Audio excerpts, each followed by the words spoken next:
आप सभी पढ़ रहे थे ज्योमेट्री में मैंने लगभग चीज़ें फिनिश कर दी थी ट्रायंगल के बारे में। ट्रायंगल का आज एक लास्ट सेशन बचा हुआ है। लास्ट सेशन में हम लोग जो लेवल के क्वेश्चन हैं जो कम पूछे जाते हैं लेकिन इंपॉर्टेंट होते हैं, जो पूछ लिए जाते हैं तो आपको समझ में नहीं आता क्या करें, उनको कोशिश करेंगे कि आपको बेहतर समझा पाए। ठीक है, तो उनसे सबसे पहले एक छोटा सा कॉन्सेप्ट आपको बताते हैं राइट एंगल ट्रायंगल पे, उस पर बेस्ड क्वेश्चन पूछते हैं फिर उससे। ठीक है, देखिए राइट एंगल ट्रायंगल एक आप लेते हैं, मान लीजिए एक राइट एंगल ट्रायंगल लिया आपने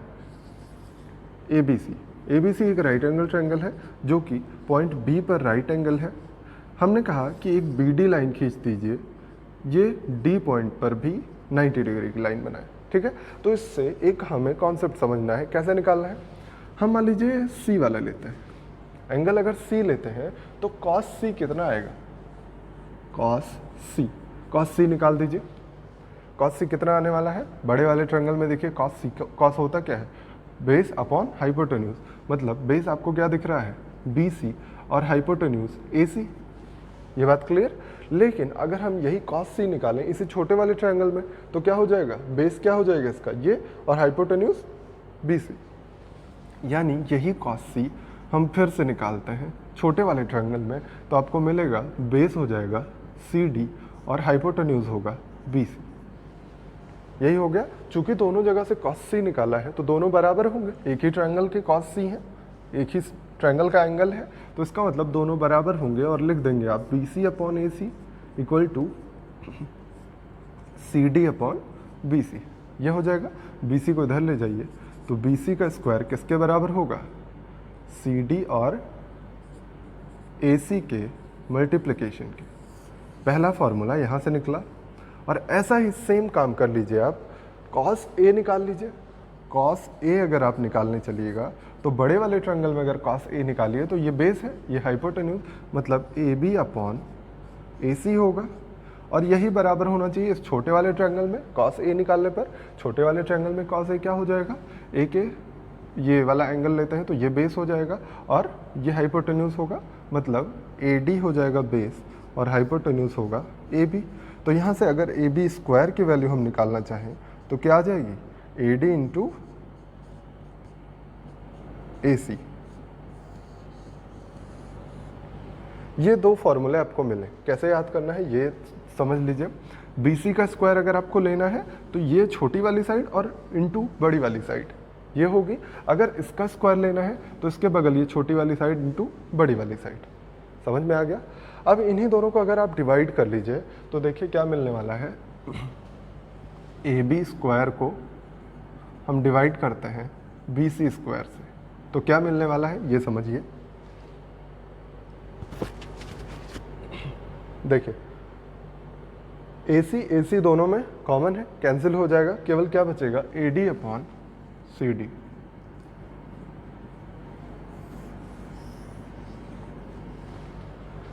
ये चीज़ आपको याद रखनी है, ये तीन चीज़ें मैंने बताई, तीनों चीज़ें याद रखनी है। अब ये कैसे हुआ, देखिए AB का स्क्वायर और BC का स्क्वायर, मतलब इनके स्क्वायर का जो रेशियो होगा वो किसके बराबर होगा, इनके रेशियो के बराबर होगा। ये बात याद हो गई। अब इसी पे बेस्ड एक क्वेश्चन करते हैं जल्दी से। ठीक, देखिए अगला क्वेश्चन क्या है, पहला क्वेश्चन क्या है कि त्रिभुज ABC दिया गया है, फिगर आपको बना के दिया गया है जिसमें आपको वैल्यूज दी गई हैं 1 और √2। ये परपेंडिकुलर्स हैं दोनों और ये 90 डिग्री है तो D निकालना है। फिगर आप देख लीजिए, मैंने इसको रफ नहीं किया है क्योंकि यही कॉन्सेप्ट अभी अप्लाई करेंगे हम। ठीक है, देखिए क्या करेंगे हम, AB आपको दिया गया है 1 और BC दिया गया है ये पूरी साइड √2। अब आप क्या देख रहे हैं क्वेश्चन में कि AB का स्क्वायर और BC के स्क्वायर का जो रेशियो होता है वो किसके बराबर होता है, AD और DC के। तो इन दोनों के स्क्वायर यहाँ पे रखिए 1/2 आ जाएगा, यानी इनका रेशियो हो जाएगा 1:2। कोई परेशानी नहीं इतने में। अब आपको क्या करना है, आपको निकालना है D निकालने के लिए हम क्या करेंगे, देखिए ये जो ट्रायंगल दिख रहा है छोटा वाला, इसमें DE जो है ये पैरेलल हो जाएगी इस लाइन के कि नहीं, BA यानी AB लाइन DE के पैरेलल है। क्यों है, ये देखिए 90 यहाँ भी है, यहाँ भी 90 है, इसका मतलब ये पैरेलल ही होगी, श्योर है। तो ये दो लाइन अगर पैरेलल हो गई और आपको दिख रहा है ये रेशियो दिया गया है, तो आप अगर दो लाइन पैरेलल है तो ये तो आप क्लियर जान रहे हैं, रट लिया होगा आपने, बहुत बार मैंने बताया सिमिलरिटी में कि ये छोटा वाला ट्रायंगल और बड़ा वाला ट्रायंगल सिमिलर हो जाएंगे। तो छोटा और बड़ा ट्रायंगल सिमिलर हो गया तो इनकी साइड्स का रेशियो, छोटी वाली 2 साइड है और बड़ी वाली साइड 3 है, बराबर होना चाहिए। छोटी वाली साइड DE है और बड़ी वाली साइड AB, और AB की वैल्यू 1 है। तो यहाँ से आप DE कितना निकाल लेंगे, 2/3। ये होगा आपका आंसर। क्वेश्चन क्या दिया गया है, देखिए क्वेश्चन दिया गया है कि एक ट्रायंगल है, ट्रायंगल में O ऑर्थो सेंटर है और 2 वैल्यूज दी गई हैं। AO दिया गया है आपको 6 और ये पूरी साइड दी गई है 8 सेंटीमीटर। बहुत छोटू सा सवाल है, बहुत ईजी सा सवाल है, बस आप थोड़ा सा दिमाग लगाइए, हो जाएगा। आपसे पूछा गया है इन दो एरियाज़ का एडिशन, ये दोनों एरियाज़ कौन सा है, ये दोनों एरियाज़ का एडिशन पूछा गया है। तो आप क्या कर सकते हैं, आपके दिमाग में आ रहा होगा पूरे एरिया में से ये वाला एरिया माइनस कर दे तब भी आ जाएगा, आ तो जाएगा ही, लेकिन आपको इजी वे खोजना है। अच्छा पूरा एरिया निकालेंगे कैसे, वो भी मेहनत का काम है, पता नहीं आए कि ना आए। तो सबसे आसान तरीका क्या है कि आपको एरिया निकालने का तरीका सबसे ईजी क्या पता है कि परपेंडिकुलर पता हो और बेस पता हो, है ना। ये O ऑर्थो सेंटर है तो इसका मतलब इसी लाइन को अगर हम थोड़ा सा एक्सटेंड कर दें तो ये इस पे हमेशा परपेंडिकुलर बना रहा होगा, क्योंकि आपको पता है ऑर्थो सेंटर कैसे बनता है, लंब केंद्र परपेंडिकुलर्स यानी अल्टीट्यूड्स खींचने पे बनता है। तो ये परपेंडिकुलर हो जाएगा। अगर ये परपेंडिकुलर हो गया, हम मान लेते हैं कि ये कोई पॉइंट D है और इसको हमने मान लिया H डिस्टेंस है या A डिस्टेंस है, जो भी आप मान लीजिए। तो इससे फ़ायदा क्या हो जाएगा, देखिए अगर हम आपको निकालने को कहें ट्रायंगल AOB का एरिया, AOB का एरिया निकालने के लिए अगर आप ध्यान से देखिए तो ये H डिस्टेंस जो है ये कहीं भी मान लीजिए इस ट्रायंगल का एरिया निकालना है तब भी यही तो परपेंडिकुलर होगा। ये चीज़ मैंने पहले भी समझाया है आपको एक बार। इस ट्रायंगल का एरिया निकालने के लिए यही परपेंडिकुलर है, इस ट्रायंगल का एरिया निकालने के लिए यही परपेंडिकुलर है, या फिर बड़ा वाला ट्रायंगल निकालने के लिए भी यही परपेंडिकुलर माना जाता है। ये बात आपको पता होगी। तो इससे क्या पता चलता है कि हम इसका एरिया कैसे निकालेंगे, 1/2 बेस क्या हो जाएगा AO और हाइट क्या हो जाएगी BD। H मत मानिए तब भी आपका काम हो सकता था, हम केवल BD लिख रहे हैं। अब AOC का एरिया निकालते हैं 1/2 AOC में। AOC ये वाला ट्रायंगल है, इसमें हम इसको बेस ले रहे हैं तो इसी बेस पर परपेंडिकुलर लेना पड़ेगा। बेस हम ले रहे हैं AO को और परपेंडिकुलर लेना पड़ेगा CD। ये बात समझ में आई। ये वाला ट्रायंगल अगर आपको लेना है तो आपके पास कई ऑप्शंस होते हैं, चाहे ये बेस लीजिए, ये बेस लीजिए, ये बेस लीजिए, लेकिन आपको पता है कि बेस पे ही परपेंडिकुलर ड्रॉप होना चाहिए। तो हमने अगर ये वाला बेस लिया है तो ये परपेंडिकुलर उसके लिए हो जाएगा। आपको मैंने पिछली बार समझाया था, पिछले 1-2 क्लास पहले मैंने समझाया हुआ है ऑलरेडी कि आपको हमेशा ही परपेंडिकुलर लेना होता है। वो ज़रूरी नहीं है कि बेस पर अंदर ही ड्रॉप, ट्रायंगल के अंदर ही ड्रॉप, ट्रायंगल के बाहर भी परपेंडिकुलर ड्रॉप हो सकता है, ठीक, बस बेस पर होना चाहिए। देखिए बेस पर ही परपेंडिकुलर ड्रॉप किया गया है, तो ये चीज़ समझ में आई। बस इसके बाद तो कुछ था ही नहीं क्वेश्चन में। हाफ AO कॉमन कर दीजिए, BD प्लस CD मिलेगा, और BD प्लस CD है क्या, क्वेश्चन में आपको दिख रहा होगा BD प्लस CD पूरी लाइन BC है, बस इन्हीं की वैल्यू रखनी थी, हाफ 6 और 8 कितना आ जाएगा 24 सेंटीमीटर स्क्वायर। यही था आपका आंसर। अगला क्वेश्चन जो दिया गया है बहुत ही बेहतरीन क्वेश्चन है, जो मैंने पिछली क्लास में मास पॉइंट ज्योमेट्री पढ़ाई है उसी पे बेस्ड एक क्वेश्चन है। बहुत ही लेवल का क्वेश्चन है, ध्यान से देखिएगा समझ में आएगा, ठीक है। आपको क्या दिया गया है क्वेश्चन में कि ये वैल्यूज़ दी गई हैं आपको, और आपसे पूछा गया PQ/B, ये फिगर आपको दिया गया था। ये दोनों मैंने एक्स्ट्रा बना लिया है आपको समझाने के लिए, ठीक है। देखिए इस फिगर में क्या क्या चीज़ें दी गई थी वो हम लिख लेते हैं। AE AF BD CD, AE AF BD CD, ये सभी 2-2 दिए गए हैं। उसके बाद दिया गया था BG और CE, ये 3-3 है और ये 1 दिया गया है, ठीक है। अब आपको यहाँ पे 2 कॉन्सेप्ट अप्लाई करने हैं जो मैंने पिछली क्लास में बताया था। स्प्लिट मेथड बताया था वो भी यूज़ करना है, और नॉर्मल मेथड बताया था जो वो भी यूज़ करना है, 2 CVN कट करने वाला, ठीक है। दोनों हम अलग अलग आपको फिगर बना के समझा रहे हैं जिससे आपको बेहतर समझ में आए। क्लियर। देखिए सबसे पहले इस पे आता है, मैंने केवल CVN बना दिया है इस बार, ये वाली लाइन जो इंटरसेक्ट कर रही है उसको नहीं बनाया है। तो इसमें क्या करना होगा आपको, देखिए यहाँ रेशियो दिया गया है 3, 2 का रेशियो है, यहाँ रेशियो दिया गया है 2 और ये रेशियो 2, तो बचा हुआ पार्ट क्या 3 + 1 4 है, इधर वाला हमें लिखना नहीं है। अब देखिए आपको क्या याद आना चाहिए कि इस पॉइंट पे अगर हम वेट लेंगे तो ये 4 वाला वेट इस पॉइंट पे जाता है और 3 वाला वेट इसी पॉइंट पे आएगा, तो क्या हो जाएगा, ये 4 और 3 का एलसीएम है ना, दोनों का एलसीएम हम लिखेंगे यहाँ पे 12 लिख देंगे वेट। अगर यहाँ पे 12 वेट हो गया, 4 की वैल्यू 12 लिखी मैंने, देखिए 4 की जगह मैंने 12 वेट लिखा है, 3 गुना किया तो इसका भी 3 गुना यहाँ आना चाहिए, 6 हो जाएगा, 3 गुना क्या हो जाएगा यहाँ पे 6, और इसका 3 का 4 गुना 12 लिखा है तो 2 का 4 गुना 8। सारे वेट आपने एडजस्ट कर दिए। एक और चीज़ बची कि इस पॉइंट पर कितना वेट बचेगा, तो 8 + 12 20 बचेगा यहाँ पे वेट। ये बात समझ गए होंगे। अब आते हैं अगले फिगर की तरफ। अगला फिगर ध्यान से देखिए, इसमें क्या करना है आपको, ये रेशियो दिया गया है 2, 2, ये रेशियो दिया गया है 3 और ये 2 + 1 ये भी 3 हो गया, और फिर आपको दिया गया है यहाँ पे रेशियो 2:3। ये 3 वेट यहाँ पे आएगा, ये 2 वेट ऊपर जाएगा, ये वाला 3 वाला वेट यहाँ आएगा और ये 2 वाला वेट यहाँ आएगा। सब सेट हो गए। देखिए ये 3 वाला वेट भी यहाँ आएगा, तो यहाँ पहले से लिख चुके थे, और ये 2 वाला वेट भी यहाँ जाएगा, सब सेटल है। अब ये 3 + 2 दोनों स्प्लिट होंगे, आपको पता ही होगा, दोनों स्प्लिट होके कितना वेट बनाएंगे, 5 बनाएंगे, है ना। ये 5 वेट अगर आ गया तो आप क्या कह सकते हैं कि ये 5 वेट है, और यहाँ पे कितना वेट है, 3 + 2 5, दोनों जगह 5 वेट है, यानी ये 5 होगा और ये भी 5 होगा, डिस्टेंस 5 होगी। लेकिन यहाँ के हिसाब से ये वाला 20 इधर आएगा ना, ये 20 होगा और ये 6 होगा। यहाँ के हिसाब से इसी लाइन पे, इसी लाइन की लेंथ या इसी लाइन का वेट कह सकते हैं 20 और 6, यानी 26 आ रहा है इसी लाइन की लेंथ, और इस पे यहाँ पे आप देखिए, यहाँ पे इसी लाइन की लेंथ क्या आ रही है, 10 आ रही है। या आप कह सकते हैं कि यहाँ पे वेट भी निकाल सकते हैं, यहाँ 5 हो रहा है, यहाँ 20 हो रहा है। तो अगर आप देखें तो इसकी लेंथ निकालना चूंकि इजी होगा, क्यों, क्योंकि यहाँ पे हमें टोटल लेना है, टोटल वेट लेना होता है ना स्प्लिट होके।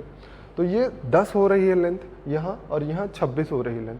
दोनों लेंथ बराबर करने के लिए हमें क्या करना पड़ेगा, इनका एलसीएम लेना पड़ेगा। 26 और 10 का एलसीएम 130। 130 लाने के लिए हमें क्या करना पड़ेगा, 10 में किससे गुणा कर दें, 13 से, यानी यहाँ पे 13 से गुणा करना पड़ेगा, और यहाँ भी 13 से गुणा करना पड़ेगा, यानी ये क्या हो जाएगा, 13 × 5 = 65 और 13 × 5 = 65। आ गया होगा इतना।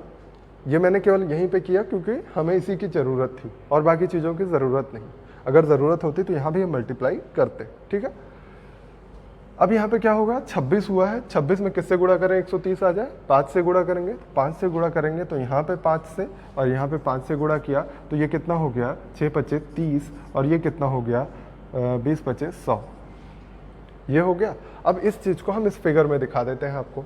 देखिए इस फिगर में ये 30 हो गया है, ये पूरी लेंथ 100 हो गई है, ये पूरी लेंथ 65 हो गई है, ये 65, ये 100, तो बचा हुआ ये पार्ट कितना होगा, 100 - 65 35 आ जाएगा। अब आपको निकालना क्या था, PQ 35 हो गया है, और BE निकालना था, BE कितना हो गया है 130। अब इन्हीं को कैंसिल कर दीजिए, 5 × 7 = 35 और 26, आपका रेशियो आ जाएगा 7/26। ये लेवल का क्वेश्चन है, अगर थोड़ी सी प्रॉब्लम हो रही तो कोई बात नहीं, सबके साथ होगी क्योंकि ये अलग टाइप का क्वेश्चन है, ठीक है। देखिए अगला क्वेश्चन। अगले क्वेश्चन में क्या दिया गया है कि 2 ट्रायंगल ऐसे बनाए गए हैं, ये फिगर आपको दिया गया है। फिगर में आपसे कहा गया है कि 2 चीज़ें 90 हैं, ये एंगल और ये एंगल। फिर आपसे कहा गया है कि AP PD बराबर है, ये मैंने बराबर दिखा दिया। फिर कहा गया DQ 6 है, DQ 6 लिख लेते हैं। और आपसे पूछा गया है CQ की लंबाई बता दीजिए। CQ की लंबाई निकालना ईजी है अगर आपको कॉन्सेप्ट याद है। ये सब जो भी क्वेश्चन हम इजी इस बार बोल रहे हैं वो इजी नहीं है, क्योंकि ये लास्ट सेशन है, अच्छे लेवल के क्वेश्चन लेके आए, ठीक। तो आप एक बार चेक करिएगा लगा के, उसके बाद सॉल्यूशन देखिएगा। देखिए हम क्या करते हैं, बड़े वाले ट्रायंगल में अगर सोचिए थोड़ा सा, तो बड़े वाले ट्रायंगल में आपको याद होना चाहिए कि जब एक राइट एंगल ट्रायंगल हमने बनाया था और एक ये लाइन खींची थी, तो आपने कहा था कि AD का जो स्क्वायर होता है वो किसके बराबर होता है, किसके बराबर, BD और CD के बराबर होती। CD के मल्टीप्लिकेशन के, इन दोनों का मल्टीप्लिकेशन ही क्या होता है, AD स्क्वायर के बराबर होता है। ठीक है, अब आपको क्या निकालना है, ये भी शायद 90 डिग्री दिया गया था, ये लिखना हम भूल गए हैं शायद। देखिए AD का स्क्वायर, तभी ये पॉसिबिलिटी होती है कि AD स्क्वायर BD और CD के मल्टीप्लिकेशन के बराबर होगा जब ये 90 होता है। अब आपको क्या दिया गया है कि छोटे वाले ट्रायंगल में देखिएगा, छोटे वाले ट्रायंगल में BD स्क्वायर क्या हो जाएगा, BD इंटू DQ, ये हो जाएगा। अगर आप इन दोनों को डिवाइड कर दीजिए, इन दोनों को डिवाइड कर दीजिएगा तब भी आपका आंसर आएगा, या फिर और कोई ऑप्शन नहीं, सबसे बढ़िया ऑप्शन है डिवाइड कर दीजिए। इन दोनों को आप डिवाइड करिए, BD से BD कैंसिल हो जाएगा। AD और PD का क्या रिलेशन है, AD जो है वो ट्वाइस ऑफ PD के बराबर है, तो AD की जगह हम क्या लिख सकते हैं, ट्वाइस ऑफ PD का स्क्वायर, क्योंकि आपको पता है ये दोनों बराबर हैं, तो ट्वाइस ऑफ PD का स्क्वायर, PD स्क्वायर कैंसिल होगा, केवल क्या बचेगा, 4 बचेगा ऊपर, यहाँ पे 4 बचा और यहाँ पे 1, यहाँ पे क्या बचा, CD आपको नहीं निकालना है, CQ निकालना है, तो CQ को आप क्या लिख सकते हैं, CD में से CD क्या लिख सकते हैं, 6 प्लस CQ, तो हम लिख देते हैं 6 प्लस CQ अपॉन नीचे क्या बचा है, DQ यानी 6, ये हो जाएगा। अब इसी को अगर सॉल्व कर लीजिए आप, तो CQ की वैल्यू क्या आ रही है, 6 चौक 24 माइनस 6 18, आंसर होना चाहिए 18। बस आपके सोच का डिफरेंस था कि आप कितनी जल्दी यहाँ तक पहुँच जाते हैं। ठीक, क्वेश्चन में दिया गया है कि इन रेडियस और सर्कम रेडियस दोनों 5 और 14 है, और आपको पूछा गया है कि उस ट्रायंगल का एरिया क्या हो जाएगा, एरिया निकालना है पूरे ट्रायंगल का। ये राइट एंगल ट्रायंगल है, राइट एंगल ट्रायंगल के बारे में आपको पता होगा कि क्या होता है, C जो होता है, हाइपोटेन्यूज जो होता है, वो ट्वाइस ऑफ रेडियस होता है, सर्कम रेडियस, है ना। तो C क्या हो जाएगा, C अगर आप निकालेंगे तो ट्वाइस ऑफ सर्कम रेडियस होता है, तो C कितना आ जाएगा, ट्वाइस ऑफ सर्कम रेडियस यानी 14, तो ये हो जाएगा 28 सेंटीमीटर। C की वैल्यू आ गई। अब आपको क्या पता है दूसरी चीज़, कि दोनों रेडियसेस का सम, देखिए इसको लगाने के बहुत सारे तरीके हैं। अब यहाँ से आप इन रेडियस पे फॉर्मूला रख के निकाल सकते हैं A प्लस B की वैल्यू, या फिर हम निकालते हैं, सबसे आसान तरीका क्या है कि दोनों साइड के सम का आधा जो होता है वो दोनों रेडियसेस के सम के बराबर होता है। तो यहाँ से A प्लस B की वैल्यू क्या आ जाएगी, ट्वाइस ऑफ रेडियसेस का सम, 14 प्लस 5, है ना, दोनों दिए गए हैं 5 और 14, तो कितना हो गया 38। आपको एक चीज़ और पता होनी चाहिए कि डेल्टा इक्वल टू क्या होता है, या फिर हाँ डेल्टा इक्वल टू लिख देते हैं S माइनस C।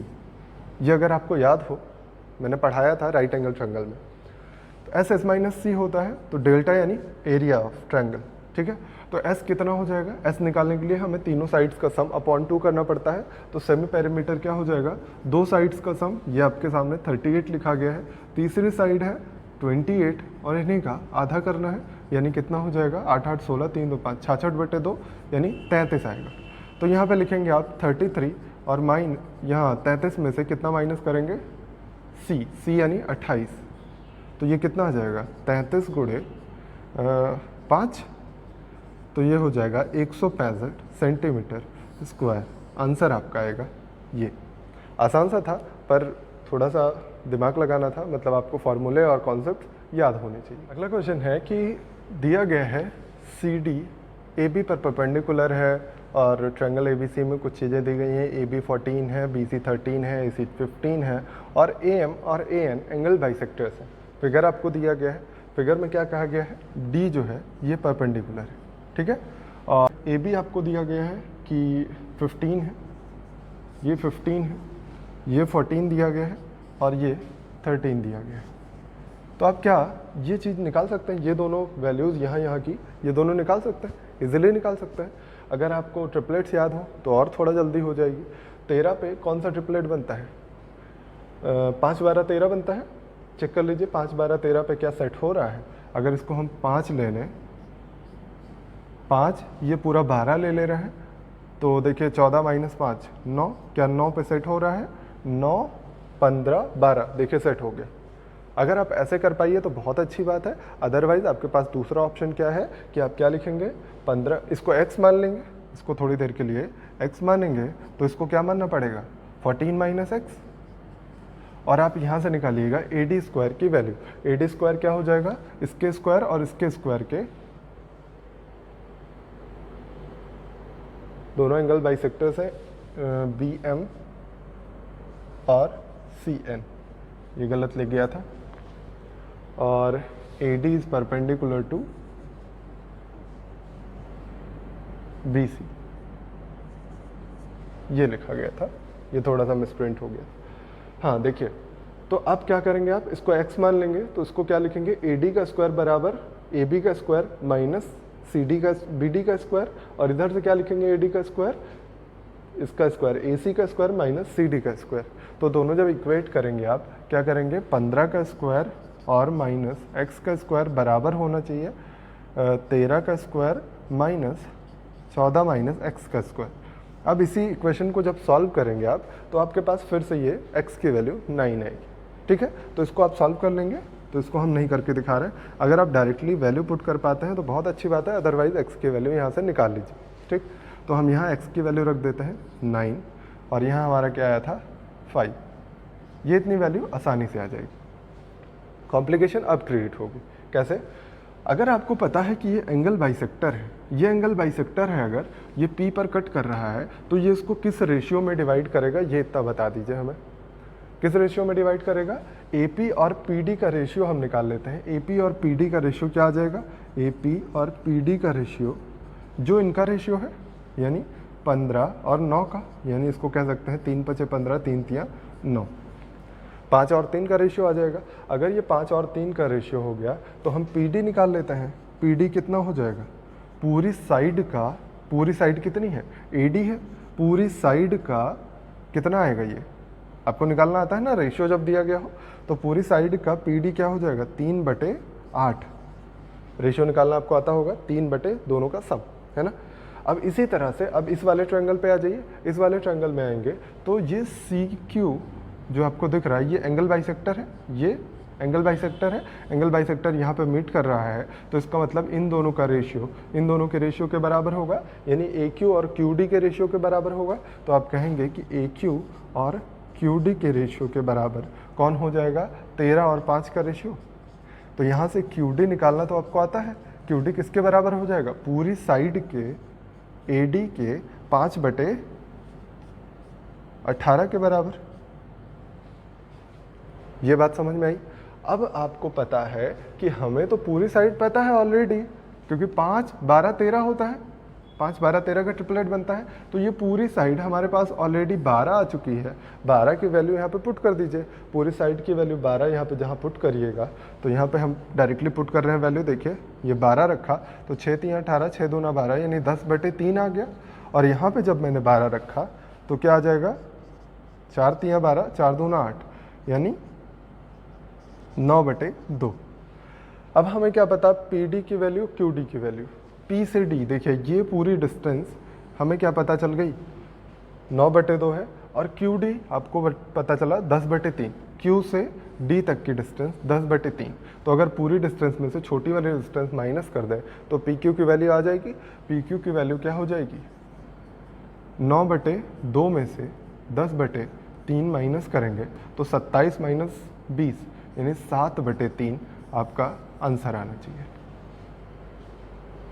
बहुत ही बेहतरीन क्वेश्चन है, फिर से रिवाइंड करके देखिएगा, समझ में आएगा। देखिए नेक्स्ट क्वेश्चन क्या दिया गया है आपको। क्वेश्चन में दिया गया है कि a square ACED is on hypotenuse of right angle triangle ABC, AB 5 centimetre, BC 12 centimetre, तो BE निकालना है। फिगर आपको दिया गया है, ऐसे ही फिगर बनाया गया था। आपको क्या दिया गया है, AB और BC, ये 5 और ये 12, ये 5 और ये 12, तो तीसरी साइड 13 हो जाएगी, 13 होती है, और तीसरी साइड अगर 13 हुई तो ये सभी साइड बराबर होंगी क्योंकि ये स्क्वायर है, और ये भी साइड हो जाएगी 13। इतने में कोई समस्या नहीं होगी। अगर आपको दिख रहा हो कि हम क्या कर सकते हैं, अगर BE निकालना है आपको, ये राइट एंगल ट्रायंगल होता तो बहुत ही आसानी से निकल जाता कि नहीं, ये बात दिमाग में आ रही है। तो आप क्या करेंगे कि हम कहते हैं कि ये एक परपेंडिकुलर अपने पास से हम बना लेते हैं, कौन सी साइड पे, यही साइड एक्सटेंड करके मान लीजिए P पॉइंट मान लिया। यही BC जो बेस था इसी को थोड़ा एक्सटेंड किया और एक परपेंडिकुलर ड्रॉप किया EP, ये अपने मन से हमने किया। तो इससे फ़ायदा हमें क्या हो गया, अगर ये थीटा हम मान लेते हैं तो ये थीटा है, ये 90 है, तो ये हो जाएगा 90 माइनस थीटा, और ये अगर थीटा ये 90 तो ये हो जाएगा 90 माइनस थीटा, ये 90 माइनस थीटा, ये 90 तो ये हो जाएगा थीटा। समस्या तो कोई नहीं होगी इतने में। अब आपको क्या दिख रहा है कि 90 माइनस थीटा और थीटा दो एंगल हैं और इनके बीच की साइड, इसमें भी वही दो एंगल, उनके बीच की साइड बराबर है। तो इसका मतलब दोनों ट्रायंगल आप कह सकते हैं कॉन्ग्रुएंट है, सर्वांगसम है, बिल्कुल है। तो आप क्या कह सकते हैं कि अगर ये ऐसा हुआ तो 90 माइनस थीटा के सामने 12 है, तो यहाँ भी 90 माइनस थीटा के सामने 12 साइड होगी, यहाँ पे थीटा के सामने 5 है तो यहाँ भी थीटा के सामने 5 साइड होगी। अब तो आपके लिए बहुत ही आसान हो गया क्वेश्चन, क्योंकि आपको ये पूरा बेस पता है, परपेंडिकुलर पता है, तो हाइपोटेन्यूज निकालना बहुत ही आसान है। तो BE कितना आ जाएगा, स्क्वायर रूट ऑफ 12 5 17 का स्क्वायर और 12 का स्क्वायर, यानी आप क्या लिख सकते हैं 289 और 144, इन्हीं को ऐड कर लीजिए, कितना आ जाएगा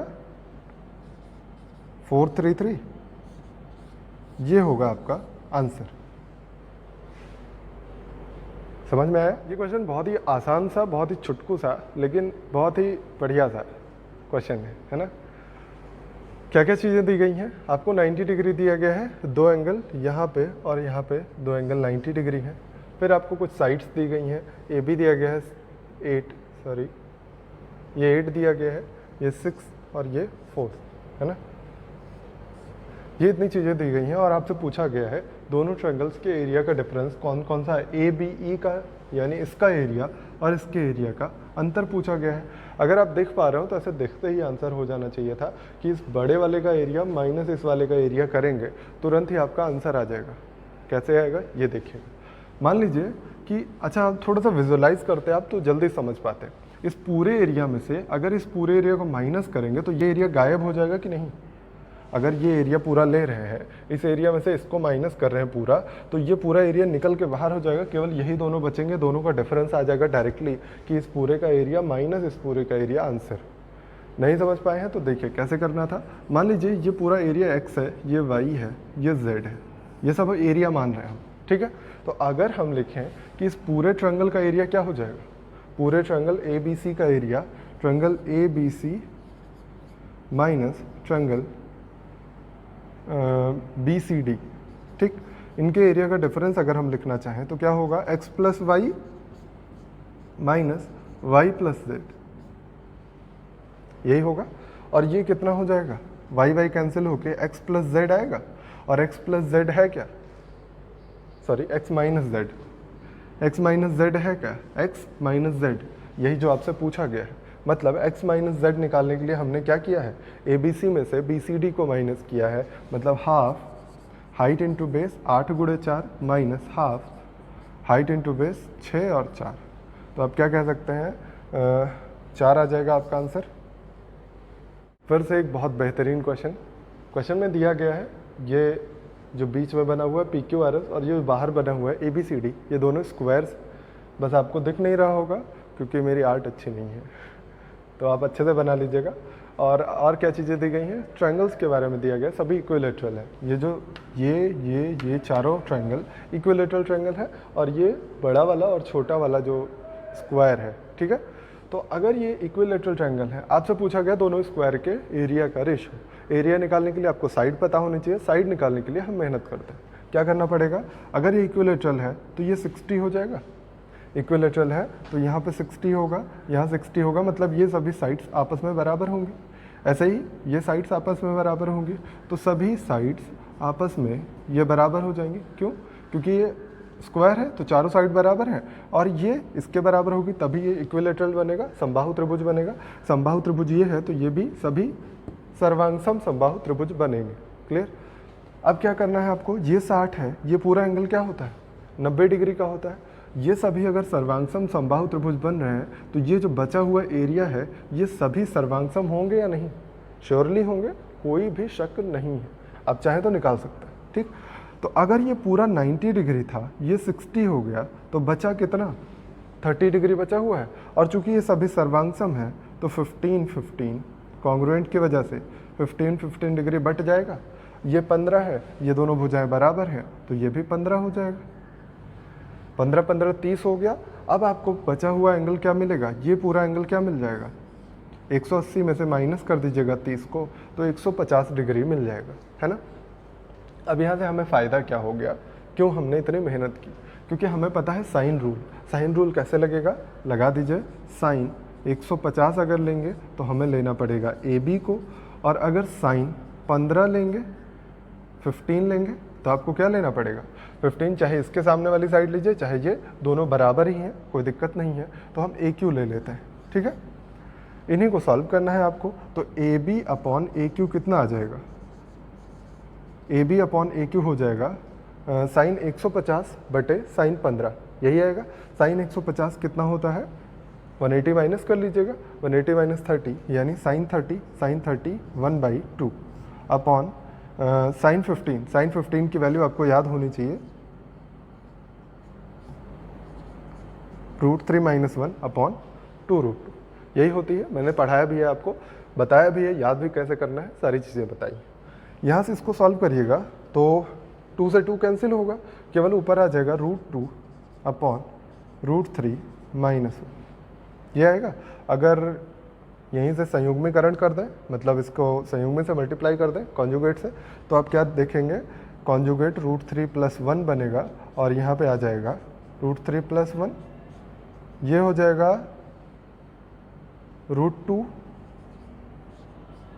और ये आएगा √3 + 1, और यहाँ पे क्या बन जाएगा 3 - 1 2 बन जाएगा केवल।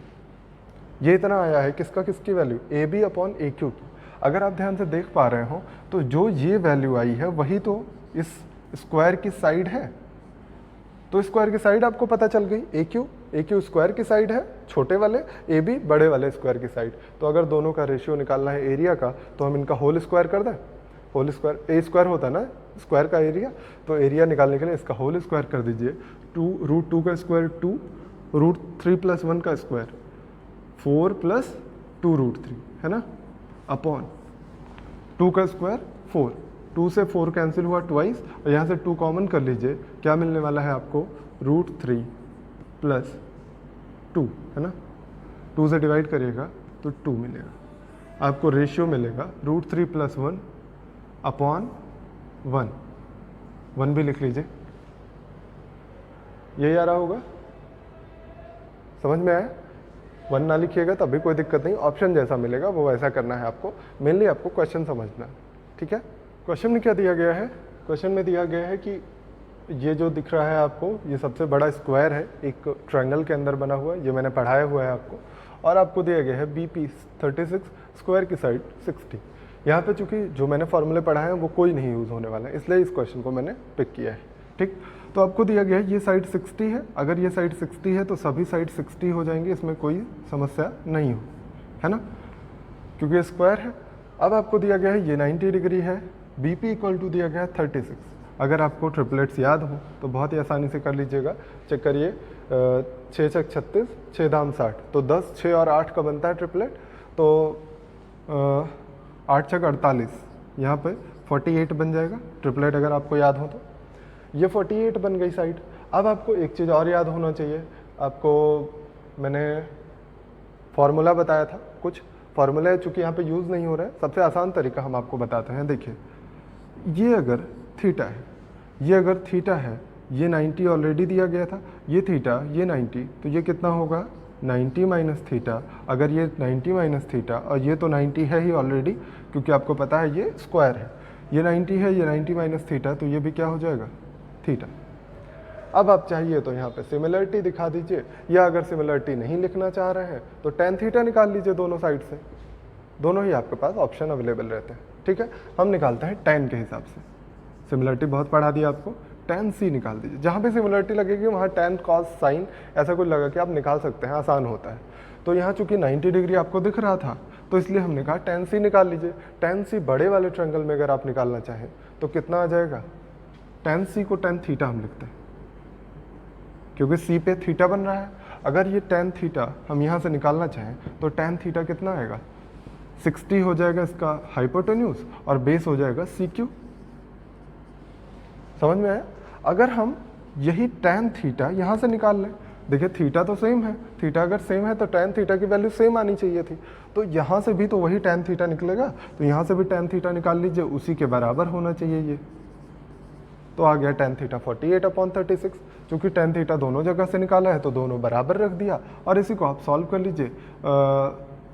12 3 36 और 12 चौक 48, 4 से ये डिवाइड करिएगा, 15 बार जाएगा तो CQ की वैल्यू 45 आ जाएगी। ऐसे ही आप आ जाइए अब इस वाले ट्रायंगल में, सेम यही प्रोसेस आपको करनी है। ये 90 माइनस थीटा है, चूँकि ये थीटा, ये 90 माइनस थीटा, ये 90 तो ये थीटा हो जाएगा, और ये 90 ऑलरेडी आपको दिया ही गया। फिर से आप tan थीटा निकाल लीजिए। tan थीटा आपकी बार क्या हो जाएगा, tan थीटा, यहाँ से tan थीटा आपने निकाला वो तो 48/36 आया ही है, जिसको आपने काट के किया था 4/3, ये तो आया ही है। और चूँकि ये थीटा है, ये भी थीटा है, तो tan थीटा निकालिएगा तो दोनों जगह बराबर होगा, तो tan थीटा निकाल लीजिए यहाँ से परपेंडिकुलर अपॉन बेस, यानी AR/60, इसको डिवाइड करिएगा तो AR कितना आ जाएगा, देखिए 3 दूना 6 और 4 दूना 8, 80।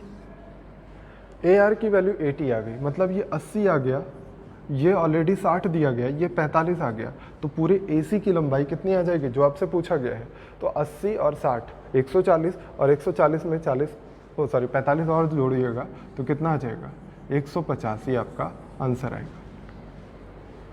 ठीक है, क्वेश्चन में लिखा गया है कि एक ट्रायंगल ABC में P मिड पॉइंट है BC पर, AQ एंगल बाइसेक्टर है, मतलब कोणार्धक है A का, AQ BD पर परपेंडिकुलर है, और AB AC की वैल्यू दी गई है। AB की वैल्यू 14 और AC की वैल्यू पूरी 19। ठीक है, आपको क्या निकालना है, PQ की वैल्यू। अगर आप ध्यान से देख पा रहे हो तो ये आपको दिया गया है एंगल बाइसेक्टर है। अगर ये एंगल बाइसेक्टर है तो और सामने वाली भुजा पर लंब है, परपेंडिकुलर है, तो आप क्या कह सकते हैं, ये श्योर आइसोसेलेस ट्रायंगल होगा, कह सकते हैं। आपको अगर बेसिक्स याद हो जो मैंने वहाँ पे याद कराया था, मैंने कई बार कहा था कि ये प्रॉपर्टी ज़रूर याद रखिएगा, बहुत यूज़फुल है। अगर आपको याद हो तो आप डायरेक्टली यूज़ कर सकते हैं, अदरवाइज़ आपको क्या करना पड़ेगा, ये अगर एंगल बाइसेक्टर है तो आपको ये लिखना पड़ेगा, ये 90 है, ये थीटा है, और ये इसके बीच की साइड इक्वल है, दोनों में कॉमन साइड है, तो आप कहेंगे कि ये दोनों कॉन्ग्रुएंट ट्रायंगल है। अगर कॉन्ग्रुएंट ट्रायंगल है तो 90 के सामने ये 14, तो ये भी 14 होना चाहिए। ये इतना मेहनत करनी पड़ेगी आपको, अदरवाइज अगर आपको थोड़ा सा भी याद रहता, वो प्रॉपर्टी जो मैंने बताई थी कि ये एंगल बाइसेक्टर होता है, और यही एंगल बाइसेक्टर अगर सामने वाली भुजा पर लंब होता है तो वो पूरा का पूरा ट्रायंगल हमेशा ही आइसोसेलेस होता है, यानी समद्विबाहु होता है। समद्विबाहु होगा मतलब ये दोनों भुजाएं आपस में बराबर, तो ये 14 था तो ये भी 14, तो बचा हुआ साइड क्या है, 5 आ गई। अगर आपको ये याद हो, मैंने कहा था अगर ये मिड पॉइंट है तो, और ये भी मिड पॉइंट होगा, आपको पता ही चल गया है, क्यों, क्योंकि आइसोसेलेस ट्रायंगल में परपेंडिकुलर ही मीडियन का काम करती है, पता है आपको, तो ये भी मिड पॉइंट होगा। ये दोनों अगर मिड पॉइंट हैं तो आपको थेल्स थ्योरम मैंने पढ़ाई थी कि ये क्या होती है, लाइन पूरे इस लाइन की आधी होती है, आधी मतलब 5 का आधा 2.5 आंसर होगा आपका। देखिए कितना आसान सा सवाल था, लेकिन आप हो सकता है ना कर पाते, है ना। देखिए ये भी बहुत बढ़िया क्वेश्चन है, कैसे है देखिएगा। आपको जो क्वेश्चन कई बार मिला होगा प्रैक्टिस पेपर्स में, दिशा के ऑनलाइन टेस्ट में कई बार आ चुका है, तो ये क्वेश्चन हमने सोचा आपको करवा देते हैं। आसान सा क्वेश्चन है, केवल सिमिलरिटी लगानी थी और कुछ खास था नहीं। क्या क्या दिया गया है, PQRS WJYZ ये दोनों स्क्वायर्स हैं जिनकी साइड्स दी गई हैं 5 सेंटीमीटर और 10 सेंटीमीटर। आपसे पूछा गया MS की वैल्यू बता दीजिए। ये दोनों 5 सेंटीमीटर और 10 सेंटीमीटर दिए गए हैं, मतलब इनकी सभी साइड्स 5, 5, 5 हो जाएंगी, और इनकी सभी साइड 10, 10, 10 हो जाएंगी। अगर आपको MS निकालना है, सॉरी MN लिखना भूल गए, ये M है, ये N है। MS अगर आपको निकालना है, ये पूरी साइड निकालनी है, तो आपको ये इतनी साइड की ज़रूरत पड़ेगी, तभी आप निकाल पाइएगा बाकी पार्ट, है ना। ये अगर आप निकालना चाहते हैं तो आप क्या करेंगे, 5 ये पता है, यही इतना निकाल लीजिए, पूरा MS निकल जानी है। उसके लिए हमें क्या करना पड़ेगा, उसके लिए हमें यहाँ थीटा मानना पड़ेगा। अगर ये थीटा है, ये 90 है ही, ऑलरेडी पता है क्योंकि ये स्क्वायर है, अगर ये 90 है, ये थीटा है, तो ये हो जाएगा 90 माइनस थीटा, ये 90 माइनस थीटा, ये 90, तो ये बचा हुआ पार्ट ये थीटा हो जाएगा, ये 90 ऑलरेडी दिया गया है।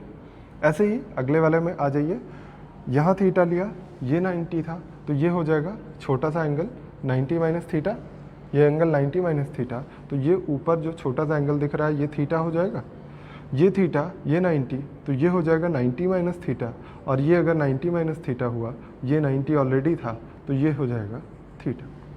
बस इतनी ही मेहनत थी।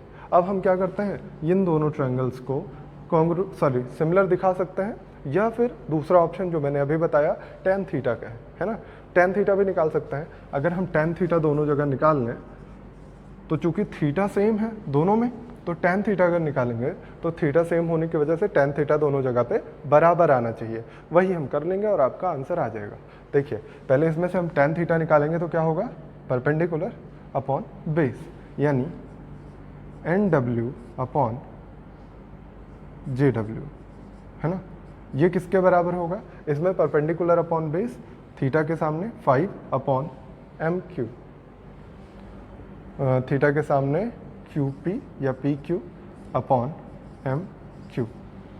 अब इन दोनों की वैल्यू हमें निकालनी है, उसके लिए हमें क्या करना है, देखिए NW आपको पता होना चाहिए, कहाँ गया NW। अच्छा ये भी चीज़ आपको दिया गया था कि MNYS, ये भी एक स्क्वायर है, वो हम लिखना भूल गए आपको, ये भी स्क्वायर दिया गया था। तो अगर हम स्क्वायर की साइड x मान लेते हैं, तो ये बचा हुआ पार्ट क्या होगा, ये पूरा साइड x हो जाएगी, x में से 5 माइनस करिएगा तो ये इतना पार्ट आ जाएगा, है ना। इसी तरह से सेम प्रोसेस, ये पूरी साइड x है, ये 10 है, तो x माइनस 10 हो जाएगा, ये इतना पार्ट, ठीक है। अब यहाँ पे वैल्यू रख दीजिए, NW कितना हो जाएगा, x माइनस 10, JW कितना हो जाएगा 10, और ये हो जाएगा QP 5, और ये x माइनस 5, क्रॉस मल्टीप्लाई करिएगा तो ये इधर मल्टीप्लाई होके x स्क्वायर माइनस 10x और माइनस 5x 15x और प्लस 50 इक्वल टू, ये 50 मिल गया ना, और यहाँ पे मल्टीप्लाई करिएगा, ये भी 50 आएगा, कैंसिल हुआ, 15x को उधर ले जाइए तो x स्क्वायर की वैल्यू 15x, x की वैल्यू 15। बस यही इतना आपको सॉल्व करना था। x हमने क्या माना था, इसकी साइड मानी थी, तो ms भी इसकी साइड ही तो है स्क्वायर की, तो x की वैल्यू आ जाएगी 15। यहाँ पे लिख लीजिएगा कि MNYS भी स्क्वायर है, ठीक है। देखिए अगला क्वेश्चन दिया गया है, ये मेंस में आया हुआ क्वेश्चन है, बहुत ही बेहतरीन क्वेश्चन है। क्योंकि यहाँ पे ट्रायंगल कॉन्सेप्ट यूज़ होना है, इसलिए मैंने सर्कल का क्वेश्चन भी ट्रायंगल में पढ़ाया। ये चीज़ आपको पढ़ना है, क्या क्या दिया गया है in given figure, BC passes through centre O, radius दिया गया है 10 सेंटीमीटर, BC और AB की वैल्यू दी गई है।